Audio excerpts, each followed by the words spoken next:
Looking back at 2011, I feel that it was quite an eventful year for gaming, with a huge number of highs, along with a couple of lows and skeletons in the closet. In this video I'll be sharing with you what I thought were my top 5 favourite games of 2011. But before we start counting down, let's go through a number of ground rules. Number 1, only one game per franchise. Number 2, they have to be games I've played, so if a particular game you quite like isn't on here, it's either because 1, I haven't played it, or 2, I just didn't like it as much as you did. 3, no remakes or ports unless it's a game's first time being released in Europe.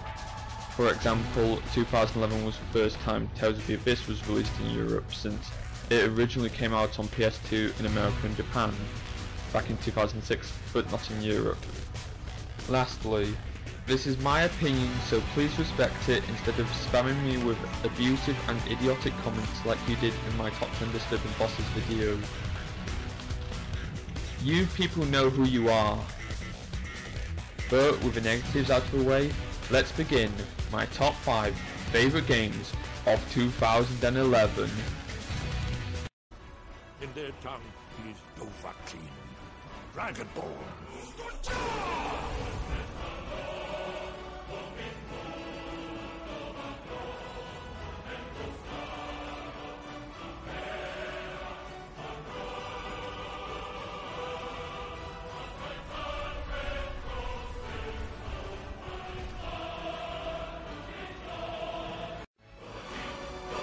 Number 5, Deus Ex Human Revolution. Here's a game which I wasn't even intending on buying. That is, until I saw the trailers and walkthroughs for the game at E3 2011. These videos really interested me, and I then decided to pre-order the game, and a couple of weeks later the game came day one.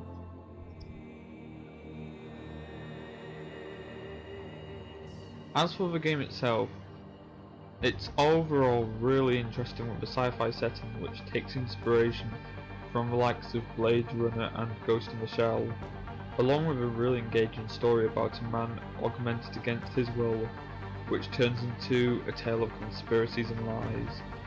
The sound design adds to the sci-fi atmosphere of the game with some great tracks and futuristic sounds and beats. However, what stood out for me was the flexible gameplay, in which you could play in your own playing style. Want to have a stealthy approach without being detected, or would you prefer to go all out guns blazing? Go ahead, no one's stopping you! These elements, along with the great cover and leveling up systems, add to the freedom that the player has throughout the game. The best part of the gameplay though is easily the dialogue system. This helps in many great situations, from getting information out of people to persuading a man not to commit suicide. These feel like realistic conversations which lead to many possibilities altering different parts of the game in hand.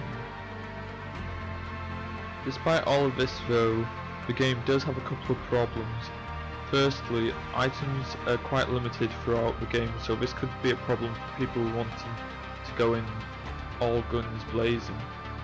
Secondly, boss fights in this game are easily some of the worst I've encountered in a video game because of how unbalanced they are, since they start off being really hard and frustrating until you find the simplest trick which you can use to take them out. And lastly, the endings are quite underwhelming without giving too much away. On the other hand though, this game was a great experience and I highly recommend checking it out.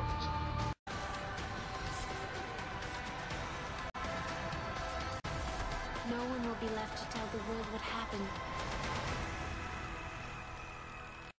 Number 4,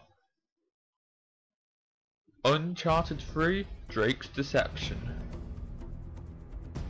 To me, I feel that the Uncharted series is what Indiana Jones is to the film industry, but in terms of gaming, with its wonderful, exciting choice of locations, really enjoyable and fun characters, interesting storylines, and its variety of gameplay. The first reason why I love this game is a really easy one. The graphics. I love the graphics in this game. And don't lie, I bet all of you agree with me that you felt the same way as I did when you loaded up this game for the first time. Dude, these are probably the best graphics I've ever seen in my life. Dude, it looks just like the cover. Oh, man. Moving on, I think that the story in this game is easily the best in the series, with some great writing which offers some really fun humour and some great character development, such as the relationship between Drake and Sully. The locations are also quite stunning, which adds to the game's fantastic graphics. As for the gameplay, I feel that the melee combat has vastly been improved from the first two games and adds to the cinematic feel, making you use it more often, and it works really well. The same can be said for the gunplay, which is still fun as always. Besides that, the online is another great addition to the game, with the different gameplay modes and customization options. Overall, I arguably think that this game is my favourite in the series, but it slightly misses out on being in the top 3 due to one or two minor plot holes, which still annoy me a tiny bit. On the other hand though, this is still an awesome game and easily one of the best exclusives on the PS3. Not going down there without some hardware. Go talk to that rug merchant we just passed. Well, guns, weapons. He's not really a rug merchant. Oh. Number 3. Batman: Arkham City. Next to the Christopher Nolan films, this game is definitely one of the best incarnations of the Batman universe. Rocksteady chose a great roster of villains to put into the game, such as Mr. Freeze, Two-Face, and the return of the Joker, with mythos which is loyal to the original source material that this game is based on. Besides from that, the story is also really interesting, with great performances from the voice cast and the writing.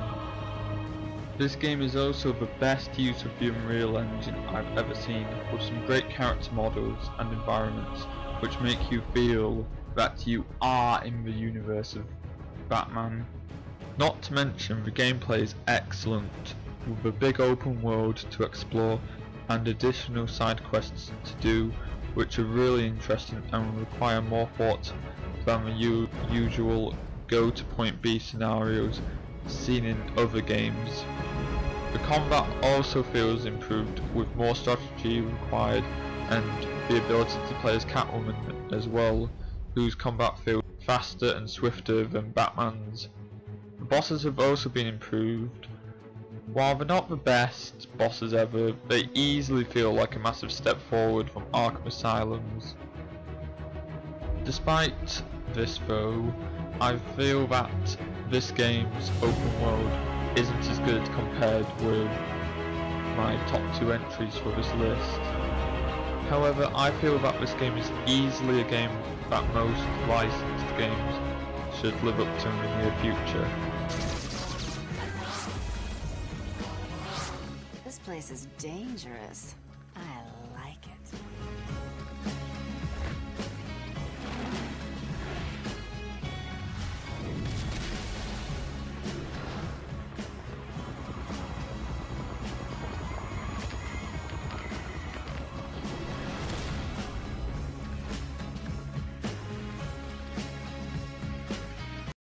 Number 2.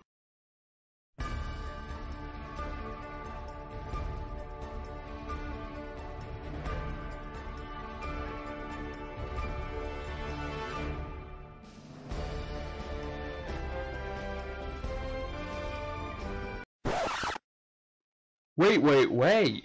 Who said Skyward Sword was going to be on this list? Number 1, I haven't played it.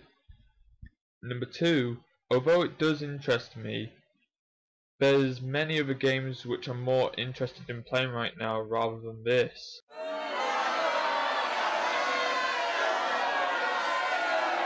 Calm down! I have another Wii game on here instead, which I personally think looks much better than Skyward Sword, if I'm being honest. And that game is Xenoblade Chronicles. In a generation where JRPGs are dying out, or losing that magical touch they used to have, two examples being this, and especially this, Xenoblade comes along and gives the genre new life. With a huge world to explore at your leisure, without any invisible barriers to hold you back, along with a variety of side quests which you can do almost any time you want. The combat system feels like a fast-paced version of Final Fantasy XII and White Knight Chronicles, which keeps you on your toes while feeling really fun and interesting at the same time. The story is another brilliant part of the game, with a cast of really likeable characters and some of the best villains in gaming history. Not to mention, the story also has some great twists and turns, along with some good character development. The music is also some of the best I've heard from a video game this generation, with a variety of genres ranging from rock to orchestra. I could talk about this game for ages due to the amount of content it has, but I won't, so that you guys can discover the wonderful world of Xenoblade for yourself. Speaking of which, this game has now been confirmed for an American release, so here's a message to all of you American Wii owners. Go out and pre-order or buy this game as soon as possible, because it is the best JRPG of this generation and it deserves a lot of recognition. However, there's one other RPG which outranks it, that being my Game of the Year. And my Game of the Year 2011 is Dark Souls. While the game was made by a Japanese developer, I personally don't consider it a JRPG due to the lack of the common codes and conventions of the genre, but I'll talk about that later. As for the game itself, all I can say is wow. This is how to get an already fantastic game, Demon's Souls in this case, and make it even better. The game feels much harder than before, yet it succeeds to be fun and addicting with its satisfying combat system. Unlike most RPGs these days where the regular formula involves boy meets girl, they fall in love and save the world together with the occasional bit of fan service, like one or two bathing scenes for example. This game is about trial and error, where no one holds your hand and tells you what to do while you attempt to survive in the dark atmospheric world, where the slightest thing can kill you very easily if you're not careful. Speaking of worlds, the land of Lordran is easily one of the best I've experienced in a video game. Unlike its predecessor, this is an open world game with many interesting secrets to find and uncover. The atmosphere succeeds at being dark, menacing and even depressing at times, with some great level design and environments, which include some really interesting and unique boss battles, adding on to the game's high difficulty level. The best part of the atmosphere though is the use of mise-en-scene. Instead of relying on heaps of exposition to tell the story, it relies on your imagination and the mise-en-scene itself, which leads to quite some deep stuff, whether it's intriguing, terrifying or sad. The online is also some of the best I've experienced, where you have to work together with others in order to survive the harsh world of Lordran. Or you can invade the worlds of other players in a game of survival of the fittest.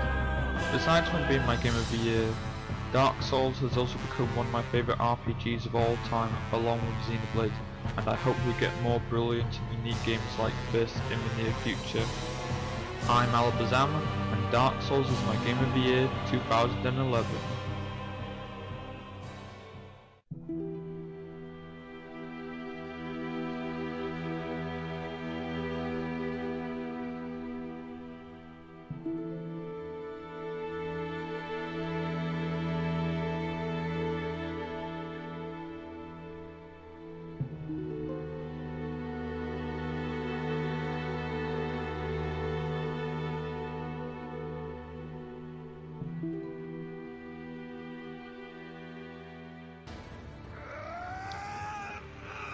Oh, and the next list is top 10 most anticipated games of 2012.